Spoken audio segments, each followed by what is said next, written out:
ഇപ്പോൾ ചില പേഷ്യൻസിന്റെ ഇപ്പോൾ ഒരു അറ്റാക്ക് വന്നു. ഇപ്പോൾ യു ആസ്ക് ദം ഹിസ്റ്ററി, സ്മോക്കിങ്ങിന്റെ ഹിസ്റ്ററി ഉണ്ടോ? ഇല്ല. ഡ്രിങ്ക്സിന്റെ ഹിസ്റ്ററി ഉണ്ടോ? ഇല്ല. ഡ്രഗ്സിന്റെ ഹിസ്റ്ററി ഉണ്ടോ? ഇല്ല. ബട്ട് സ്റ്റിൽ ചിലർക്ക് ഒരു കാർഡിയാക് ഇഷ്യൂ വരാറുണ്ട്. What could be the explanation for this? എന്നോട് വളരെ സാധാരണമായിട്ട് രോഗികൾ ചോദിക്കുന്ന ഒരു ചോദ്യമാണ്, ഡോക്ടറെ ഞാൻ ഹൃദ്രോഗം ഉണ്ടാകാൻ എനിക്ക് യാതൊരു സാധ്യതയില്ലല്ലോ, കാരണം ഞാൻ മദ്യപിക്കാറില്ല, പുകവലിക്കാറില്ല, എനിക്ക് പാരമ്പര്യമില്ല, എനിക്ക് കൊളസ്ട്രോൾ ഇല്ല, ഞാൻ എല്ലാ ദിവസവും വ്യായാമം ചെയ്യുന്ന ഒരാളാണ്, എന്തുകൊണ്ട് ഹൃദ്രോഗം ഉണ്ടായി?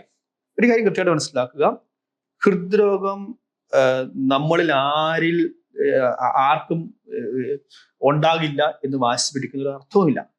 നമ്മുടെ ജീവിത കാലഘട്ടത്തിൽ ഏതെങ്കിലും ഒരു കാലഘട്ടത്തിൽ നമുക്ക് ഉണ്ടാകാൻ സാധ്യതയുള്ള ഒരു രോഗമുണ്ടെങ്കിൽ, ഞാൻ ഒന്നുകൂടെ പറയുന്നു, നമ്മുടെ ജീവിത കാലഘട്ടത്തിൽ നമുക്കുണ്ടാകാൻ സാധിക്കുന്ന ഒരു രോഗമുണ്ടെങ്കിൽ ഏറ്റവും സ്റ്റാറ്റിസ്റ്റിക്കലി ഏറ്റവും കൂടുതൽ സാധ്യതയുള്ള രോഗം ഹൃദ്രോഗം തന്നെയാണ്.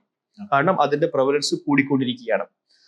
നമുക്ക് ഇത്ര മാത്രമേ നമുക്ക് ചെയ്യാൻ പറ്റുകയുള്ളൂ. ഇതിന്റെ സാധ്യത എത്രമാത്രം തള്ളി മുമ്പോട്ട് കൊണ്ടുപോകാൻ പറ്റുമോ അത്രമാത്രം മുമ്പോട്ട് കൊണ്ടുപോവുക. അതായത് നമുക്കൊരു 40കൾ ഹൃദ്രോഗം ഉണ്ടാകുന്നതിനെക്കാട്ടും എന്തുകൊണ്ടും മെച്ചമാണ് ഒരു 60കൾ ഹൃദ്രോഗം ഉണ്ടാകുക.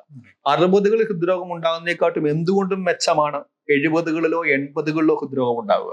സോ നമ്മുടെ ലക്ഷ്യം ഈ എനിക്ക് ഹൃദ്രോഗം ഉണ്ടാകാനുള്ള സാധ്യത എന്തുമാത്രം തള്ളി മുമ്പോട്ട് കൊണ്ടുപോകാൻ പറ്റുമോ അത്രയും മുമ്പോട്ട് കൊണ്ടുവരാം. അതിനർത്ഥം ഈ രോഗത്തിൽ നിന്നും നമ്മൾ ആരും മുക്തരല്ല എന്നുള്ളതാണ്.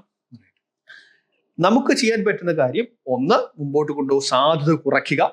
സാധ്യത എന്തുമാത്രം അങ്ങ് നമ്മുടെ ജീവിതത്തിന്റെ അങ്ങേയറ്റത്തോടാക്കാൻ പറ്റുമോ അത്രയും കൊണ്ട്. 2, ഇത് കൃത്യമായ നമ്മൾ ഈ രോഗം നമ്മൾ ഡയഗ്നോസ് ചെയ്യുകയും ആവശ്യമായിട്ടുള്ള ചികിത്സ എടുക്കുകയും ചെയ്യുക എന്നുള്ളതാണ്. ഇവിടെയാണ് പലപ്പോഴും നമുക്ക് പ്രശ്നം പറ്റാറുള്ളത്. കാരണം ഈ രോഗത്തെ നമ്മൾ അവഗണിക്കുന്നു. കാരണം നമ്മൾ വിചാരിക്കും നമുക്ക് ഈ രോഗം ഉണ്ടാവില്ല, അതുകൊണ്ട് നമ്മൾ ഇതിനെക്കുറിച്ച് കൺസേൺ ആകുകയേ വേണ്ട എന്നൊരു കാര്യത്തെക്കുറിച്ച്. അങ്ങനെയല്ല. ഈ രോഗത്തിന്റെ ലക്ഷണങ്ങൾ കൃത്യമായിട്ട് മനസ്സിലാക്കുക. ഈ ലക്ഷണങ്ങൾ ഉണ്ടെങ്കിൽ അത് ചികിത്സ കൃത്യമായി നേടുക. അതിനുശേഷം മരുന്നുകൾ കൃത്യമായി കഴിക്കുക. ഇത്രയും നമുക്ക് ചെയ്യാൻ സാധിക്കുള്ളൂ. അതുകൊണ്ട് തന്നെ ആ ചോദ്യത്തിന് യാതൊരു പ്രസക്തിയുമില്ല. എന്തുകൊണ്ട് ഹൃദ്രോഗം ഉണ്ടായി? ഹൃദ്രോഗം ഉണ്ടാകാൻ സാധ്യത ഏതൊരാൾക്കുമുണ്ട്. അത് ചിലർക്ക് സാധ്യത കൂടുതലാണ്, ചിലർക്ക് സാധ്യത കുറവാണ്. റിസ്ക് ഫാക്ടേഴ്സ് ഉള്ളവർക്ക് സാധ്യത കൂടുതലാണ് സ്വാഭാവികമായിട്ടും. അതിനർത്ഥം റിസ്ക് ഫാക്ടേഴ്സ് ഉണ്ടെങ്കിൽ ഉണ്ടായേ പറ്റൂ എന്നോ, റിസ്ക് ഫാക്ടേഴ്സ് ഒന്നുമില്ല എങ്കിൽ ഉണ്ടാകുകയില്ല എന്നില്ല.